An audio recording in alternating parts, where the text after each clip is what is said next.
Hi, good afternoon. I'd like to call the meeting to order and read the accessibility statements. This meeting is accessible to people with disabilities. Microphones or telephones will be used by all speakers. Large print materials are available upon advance request. If you would like either of these accommodations, please contact Mary Waldron at 508-583-1833. The notice of non-discrimination rights and protections to beneficiaries with regard to the federal Title VI/non-discrimination protections and the state non-discrimination protections is posted in this meeting room and is available on the Old Colony Planning Council website.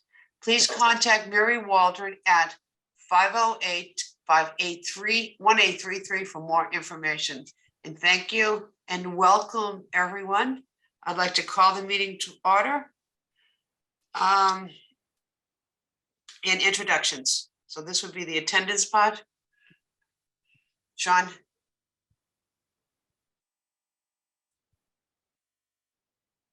Is Bill muted? Yeah, Bill, you're muted. Yeah. Do you want to, how do you want to do this? Do you want us just to introduce ourselves or take attendance this way? What's the best way, Mary or Charlie or Sean, to do this? So Yeah.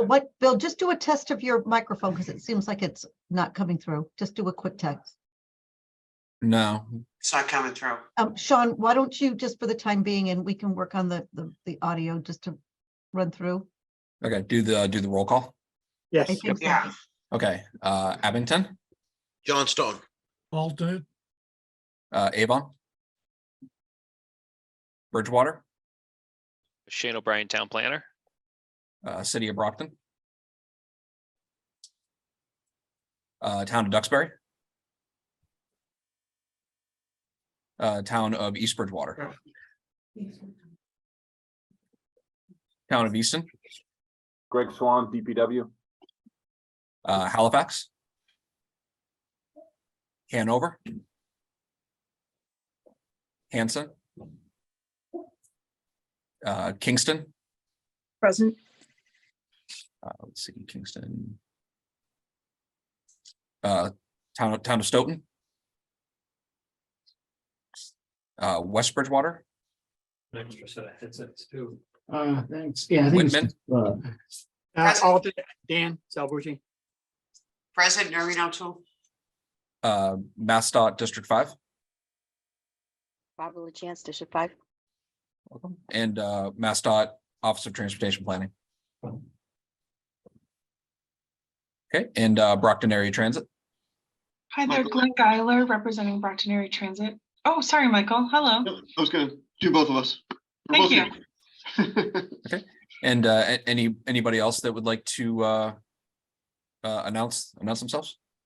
James Downey, the town of Plymouth. Welcome. Thank you. Welcome. Okay, and I believe we're all set. Okay, thank you very much, Sean. I'd like to move on to item 2, which is public comments. Does anyone have any public comments at this time? Okay, hearing none, I'm gonna move on to item 3, which is minutes of the February 2nd, 2023 meeting. Any motions, any corrections? No corrections. Do I hear a motion on the floor? I'll make a motion, Dan Salvucci, Whitman. Do I hear a second? Velma Second. Sarge. All in favor? Aye. Aye, you do a roll call? I know. We're gonna do a roll Aye. call on this. Alrighty. Okay, I can go through the roll call again. Abington, Yes. Yes. Avon, Bridgewater, Yes. Brockton, Duxbury, East Bridgewater, Easton. Yes. Hello. Hello, Don. Welcome. You have Okay, thank you. Bill Fitzgerald joining currently. This is East Bridgewater, Easton, Halifax, Hanover, Hanson, Don Howard from Hanson. Thank you. Kingston, Yes. Stoughton. West Bridgewater. And Whitman. Dan, yes. Yes. Motion passes. Okay. Can you guys hear my microphone now? Yes, There we you can. go. Yes. Thank you, awesome. Yes. Appreciate it. Thank you, Sean. I'm gonna move on to item number 4, which is also you, Sean, communications. Yes, thank you, Madam Chair. For the communications packet this month, we have a number of items. First item on the list is the 2023 MassDOT Transportation Innovation Conference. It'll be held May 2nd and 3rd. May 2nd and 3rd from 7:45 a.m. to 4:30 p.m. both days at the DCU Center in Worcester.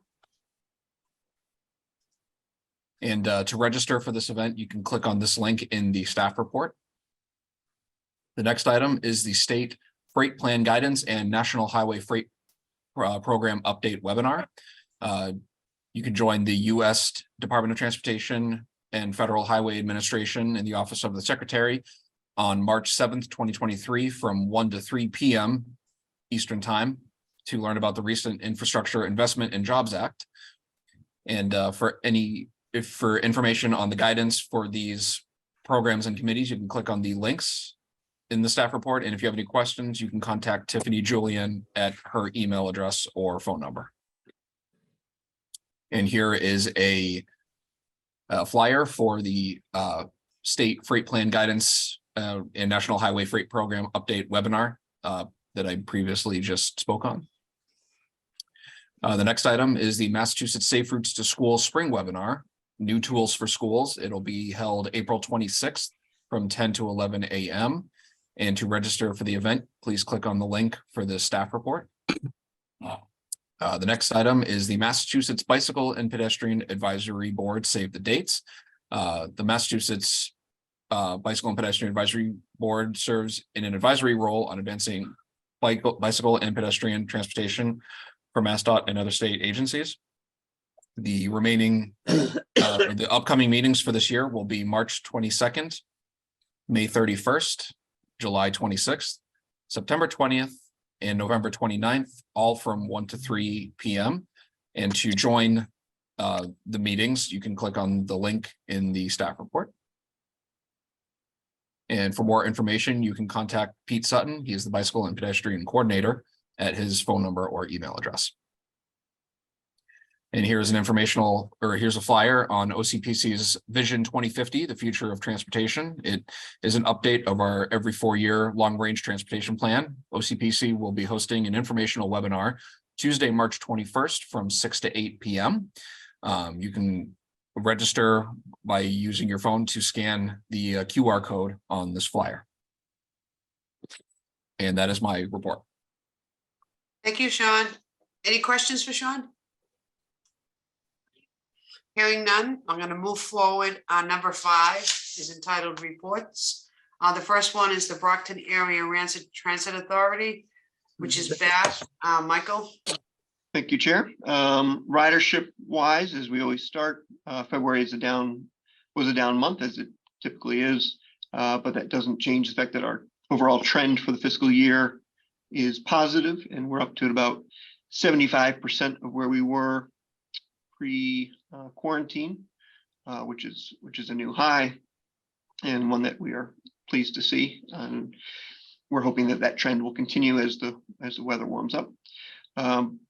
Funding wise, we're watching closely as the state budget process begins, as it did yesterday with the governor's release of her budget. That document called for approximately an 8% increase in funding to RTAs, plus opportunity to apply for discretionary grants, which is great news. We are also preparing to apply for a federal low or no emission grant, which will help fund our electric bus conversion.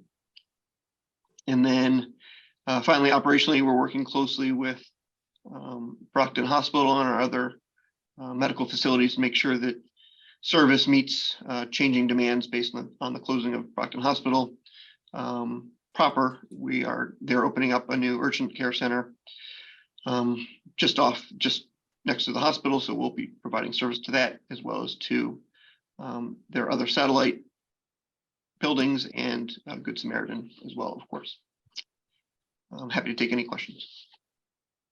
Or Glenn, feel free to jump in if I miss something. Any questions?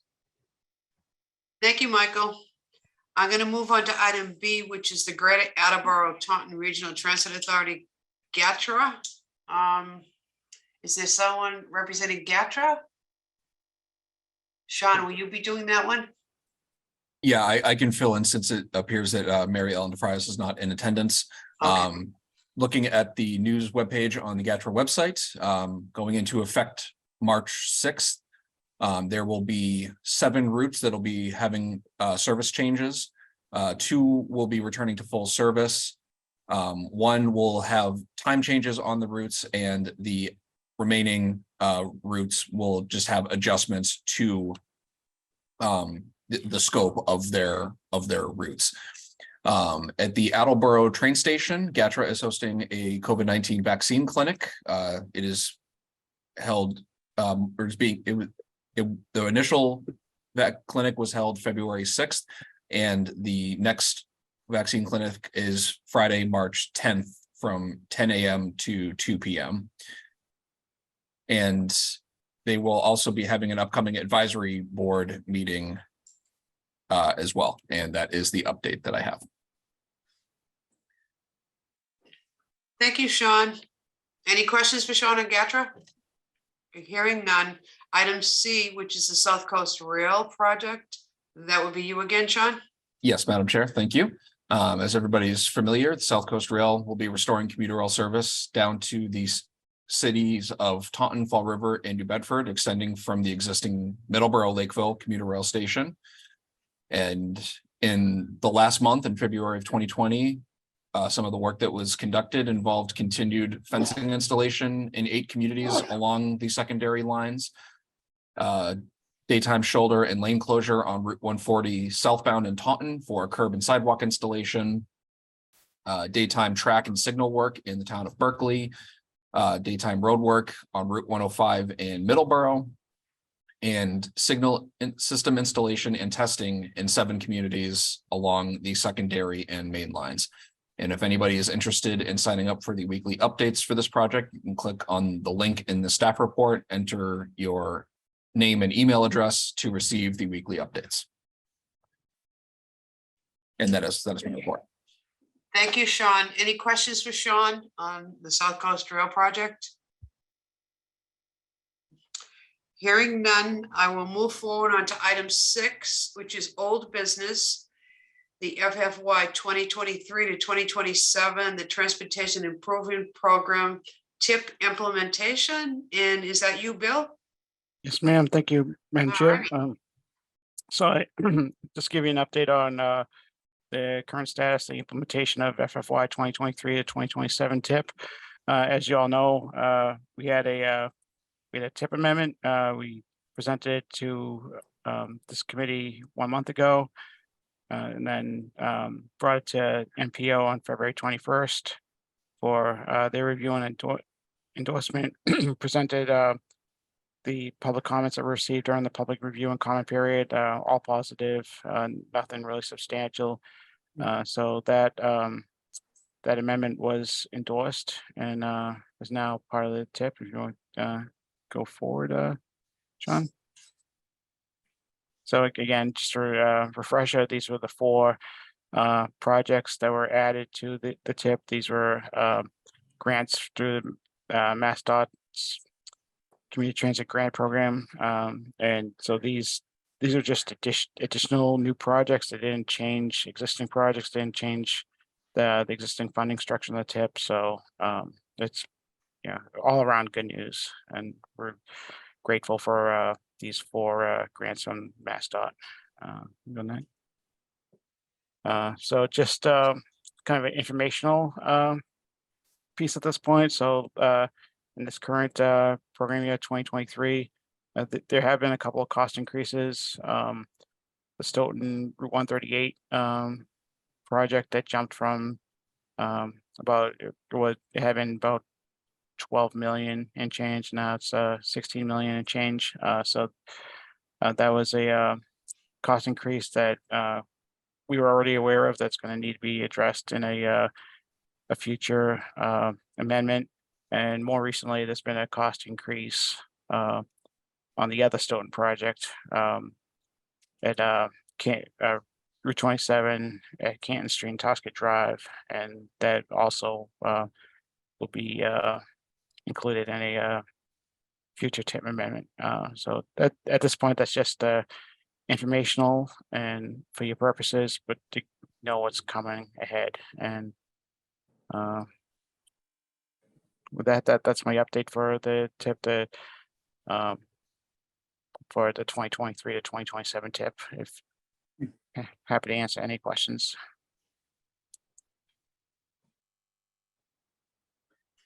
Thank you, Bill. Thank you. I'm gonna move on to item 7, which is new business. A development of the FFY 2024 to 2028 Transportation Improvement Program, the TIP and potential scenarios, and that would be Bill. Yes, ma'am.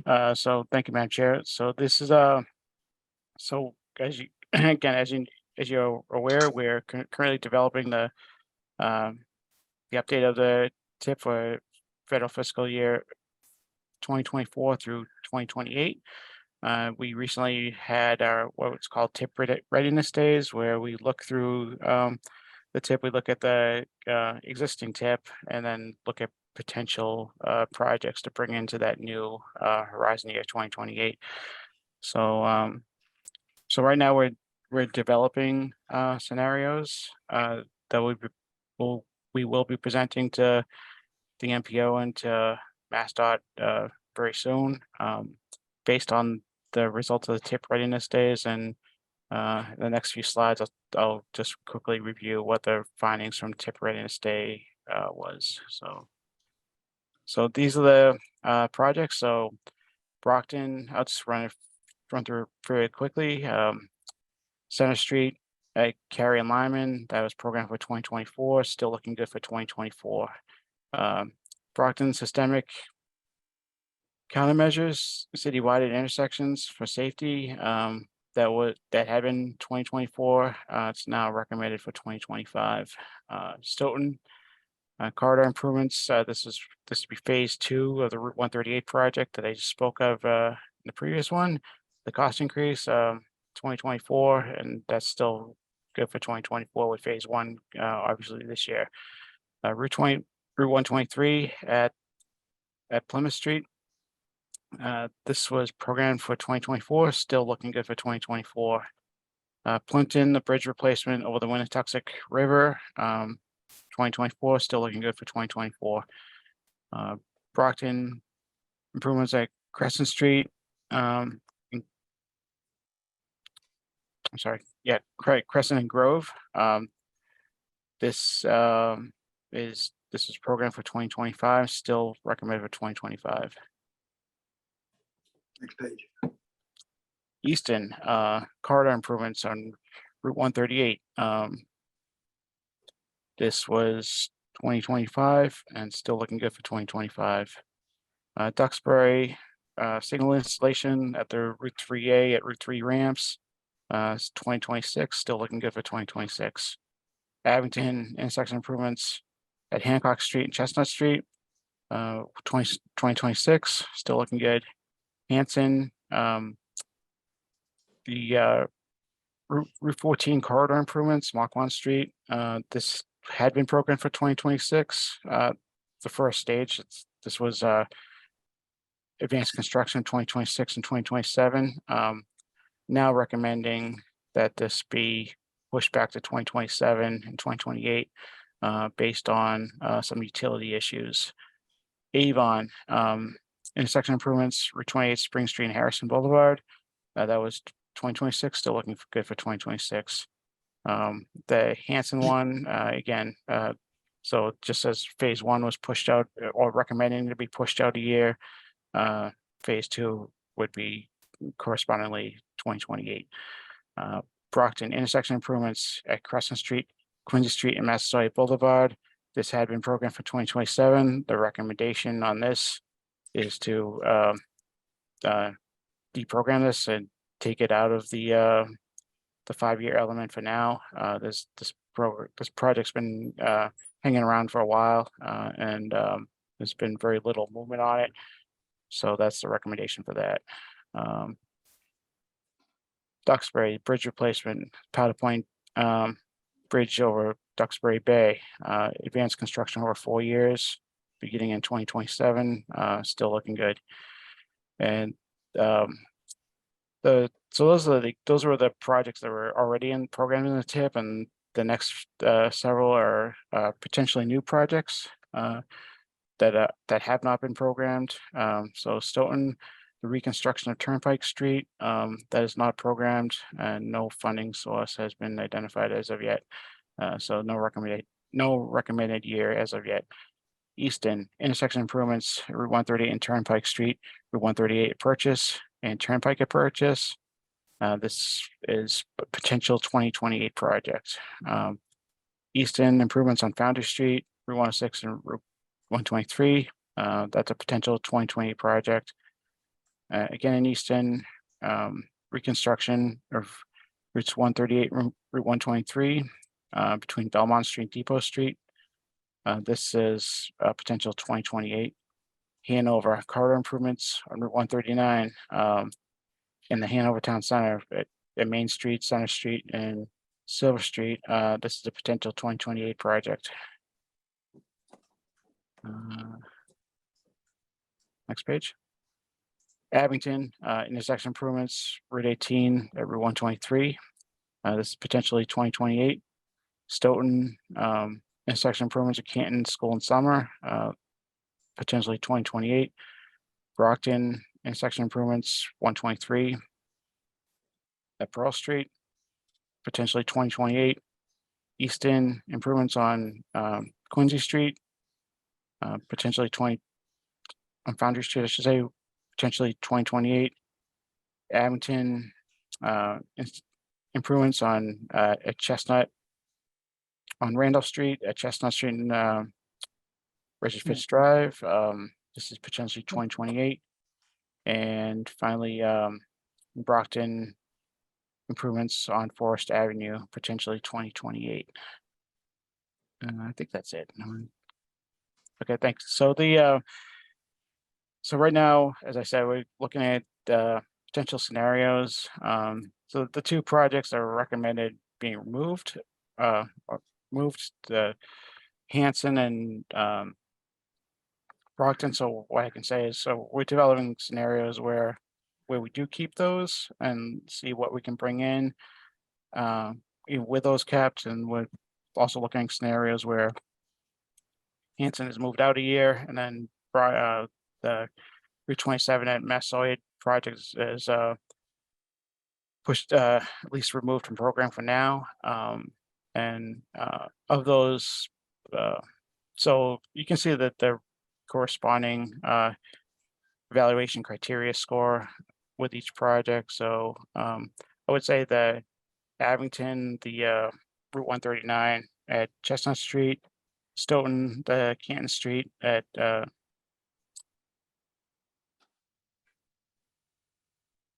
School Street, the Easton project with the Washington Turnpike and Purchase, and the Hanover project. Those all score really well, and there's a lot of community support behind those. So those are 4 particular projects that we like to try to push forward. But so those of all these potentially 2028 projects, I would say that those 4 we're leaning more towards those than other ones. But so that's the status of it now. If anyone has any questions, I'm happy to answer them. Okay.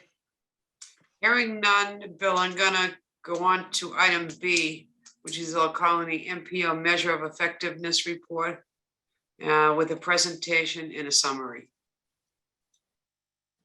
Yes, thank you, Madam Chair. This is Yes, me Sean? again. So, what obviously public participation is a key ingredient in the Old Colony MPO and our transportation planning efforts. And one item that came out of our last certification review was to, start conducting on an annual basis our measure of effectiveness in our public participation. So that is what I am presenting today. Within the last month or two, completed our most recent measure of effectiveness report for 2022, and I am here to present on it today. So measuring public participation, as I said, it was a recommendation that came out of our last certification review in 2019. The first report that was completed was for the 2020 calendar year, which was a good first year to have the report, given that COVID made everything digital and we vastly expanded our social media output as well as online public meetings. And as previously mentioned, the MOE report analyzes public outreach and measures the effectiveness of those efforts. And so there are 5 items that we need to measure for this report. One is meeting attendance, so public meetings such as the JTC and MPO meetings. The next 2 items, number of LEP, which is short for limited English proficiency / Title VI protected class encounters, and number of documents translated into the 4 LEP safe harbor clause languages. Those 2 items, we actually did not have any data to represent on those because we did not have any encounters or translate any documents during 2022.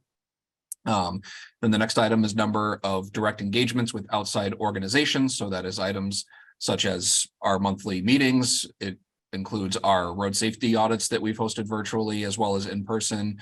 Pre-COVID, our annual bike to work day that we've done and had at the BAT Center in years past, items like that. And lastly, the number of correspondence such as social media, direct mailings, email, etc. So our direct engagements, as you can see on the chart on the right, it is a yearly total going back to 2018 of our direct engagement.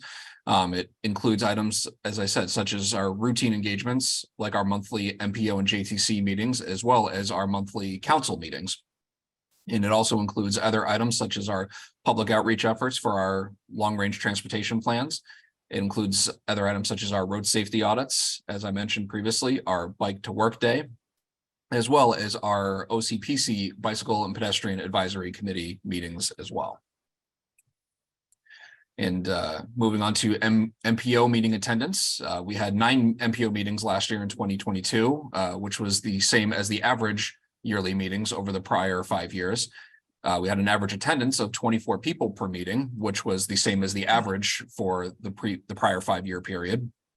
And noteworthy item, all of our meetings have been virtual since the February 2020 MPO meeting, with the lone exception of the June 2021 MPO meeting, in which we had our MPO signatories in person at inside the Old Colony Planning Council conference room. And the chart on the right side of this slide is the total MPO attendance for the last five years. Next item is JTC meeting attendance. We had 11 meetings last calendar year, which was 2 higher than the average of 9 meetings over the prior 5 years. We had an average attendance of 29 attendees for our meetings last year, which was 1 higher than the average of 28 over the prior 5 years. And all of the JTC meetings have been held virtually since the March 2020 meeting, right before the state of emergency was declared. And the chart on the right, similar to the MPO, is the total JTC attendance over the prior 5 years, with 2022 having the highest at 317 total attendees. And if I remember correctly from the report, 2022 yielded the highest amount of JTC meetings of any of these 5 years, which can explain the highest attendance. And overall engagement includes both OCPC hosted meetings and events, the direct engagement as previously mentioned, but it also includes events hosted by outside organizations. such as the Massachusetts BPAC meetings that I mentioned in the communications report. It includes other items such as the BAT Advisory Board meetings, MassDOT TIP project public design hearings, road safety audits hosted by communities, MBTA bus network redesign meetings that were held last year, select board meetings with all of our communities, as well as the Transportation for Massachusetts meetings. And the chart on the right is the total amount of overall engagements for OCPC for each of the last 5 years. And 2018 was the highest at 82 total engagements, which can be partially contributed to our LRTP public outreach that was conducted that year. And the increases in 2021 and 22 over 2020 can be partially contributed to the virtual meeting capabilities that drastically increased when COVID first started. The next item is the OCPC email newsletter. We started it in 2020 once everything became virtual and we started, everybody started working from home, hosting all events virtually. The recipients of our newsletter include our 17 communities, as well as partner organizations and stakeholders with whom we have direct engagement. Over 2022, we added 341 recipients to our OCPC newsletter mailing list, bringing the total to 948 total recipients of our newsletter. And the total amount of newsletters sent, which can be, the sum can be found by multiplying the number of recipients times the number of newsletters sent, was 35,624 newsletters, which if I remember correctly, was around 11,000 or maybe 19,000 higher than the total amount of newsletters sent in 2021. So obviously, as we increase the, have a large increase in amount of recipients, the amount of total newsletters sent will increase as well. And the chart on the right side of the slide in blue, that is the amount of newsletters that were sent, and the orange bar above each of those blue bars is the amount of newsletters that were opened by the recipients.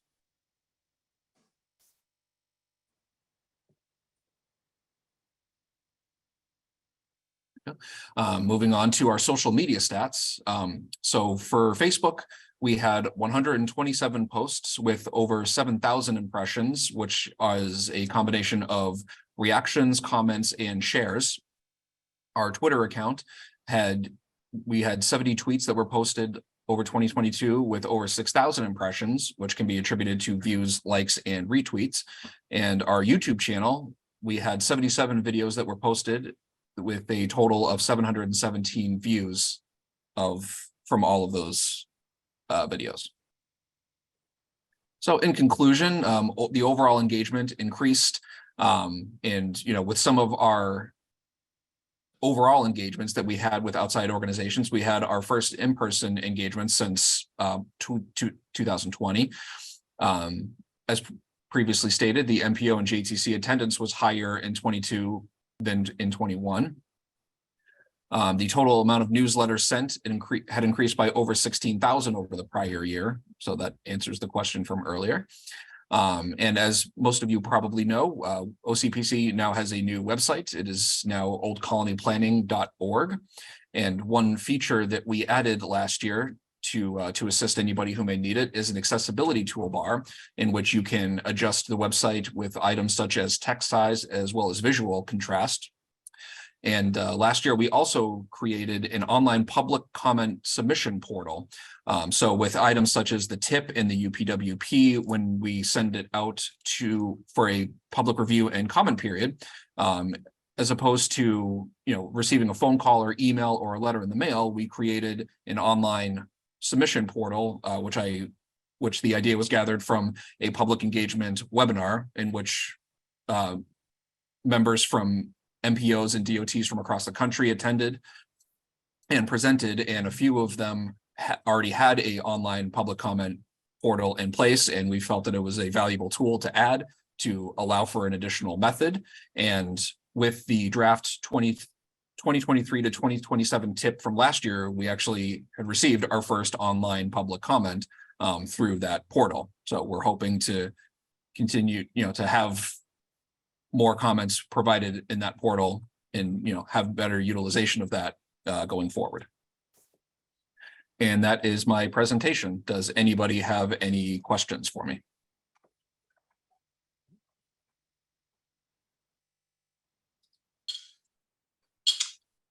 Thank you so much, Sean. That was an awesome presentation. Thank you, Noreen. Yeah.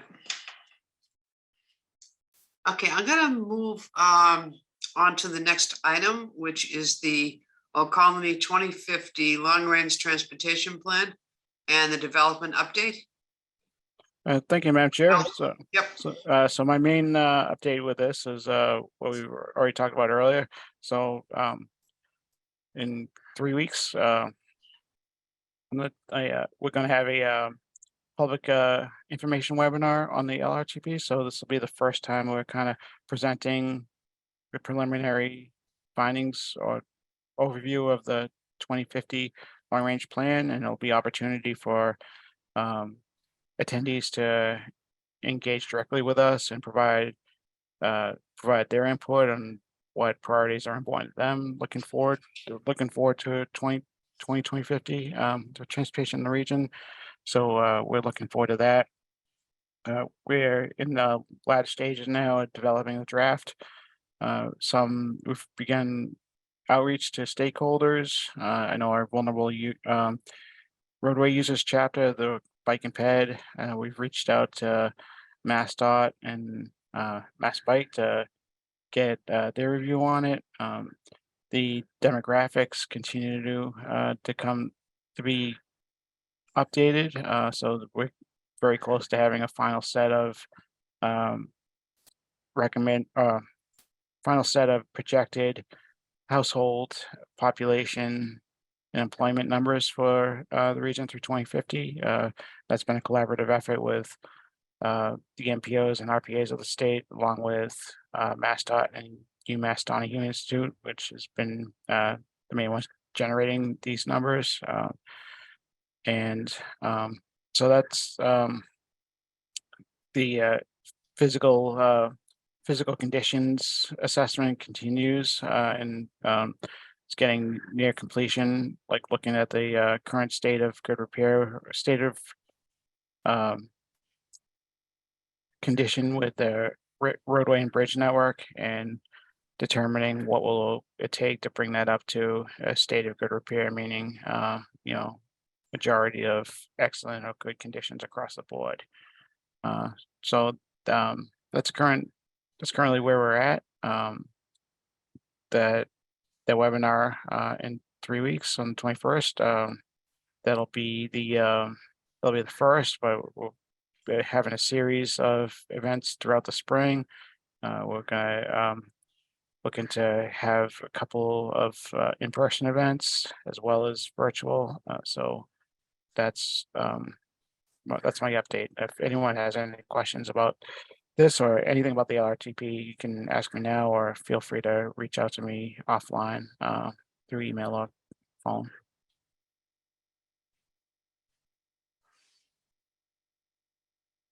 Right. Thank you, Bill, very much. Thank you. I don't hear any questions, so I'm going to move on to item 8, which is other business, community local technical assistance studies. Thank you, Madam Chair. So we do have a new request from the town of Stoughton to do a road safety traffic study and road safety audit of the Plain Street corridor. Plain Street runs between Route 138 and Bay Road in that town, more on the western side of town. So I know there's been some serious crashes over the years along that corridor, and so this will be an excellent traffic study. We're looking forward to working with the town on this, and we're continuing to coordinate with them. Avon, the South Street road safety audit, we're currently coordinating with the town and MassDOT and scheduling that. That'll be this month. Duxbury, same. We're coordinating with the town to have road safety audit these 2 intersections this month. Halifax, similar. We haven't reached out to them as of yet, but we'll be scheduling a road safety audit for this location, Route 106 of Pine Street, this spring. Kingston, this will be data collection still still in progress with this. We're looking for a road safety audit sometime this spring. And then Stoughton, which I just spoke of. So that's my update on LTA. Happy to entertain any questions. Any questions for Bill? Thanks, Bill. Great job. Thank you. I'm gonna move on to your staff reviews of ENFs, EIRs, and MPCs.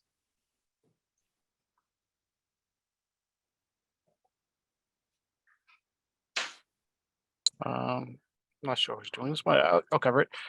So if you just can see that the new projects that are Yes. Mhm. yep. So East Bridgewater, Brockton, the sewer extension project that's new, that's currently under review, and then let me just go to the next one.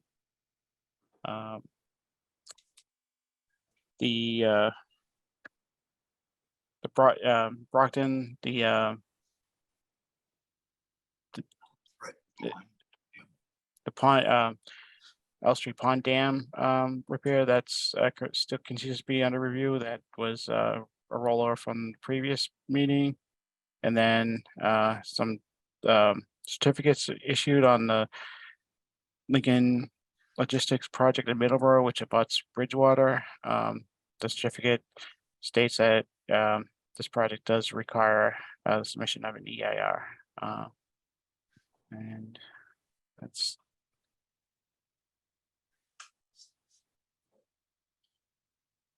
That's it.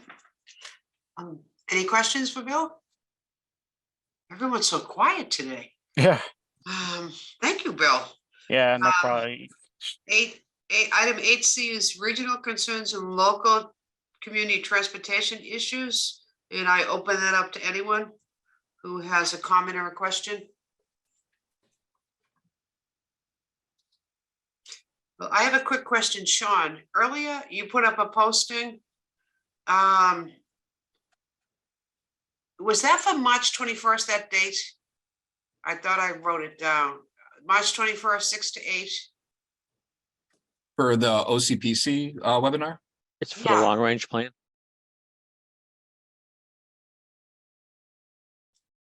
Yeah, 21st, 6 to 8 p.m.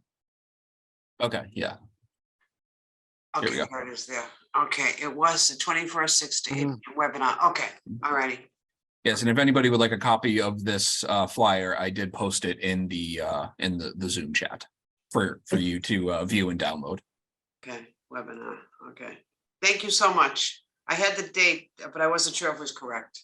All right, thank you. You're welcome. Anyone have any regional concerns or comments? No? Well, a very quiet group today. I want to say thank you all for attending and thank the staff for excellent presentations, always appreciated. And I know you folks are always available to us because we couldn't operate without the staff, that's for sure. And so I thank you all and have a good weekend. And I'm gonna move on to item 9, which is adjournment. Do I have a motion on the floor for adjournment? I'll make that motion, Dan from Whitman. Do I have a second? Second. Okay, do we want to take a roll call on this? I think a hand vote is good. was gonna Okay, say- put your hands up, folks. Okay, thank you all so much. Thank you. Thank you. Noreen. Dan, Noreen. Thank you.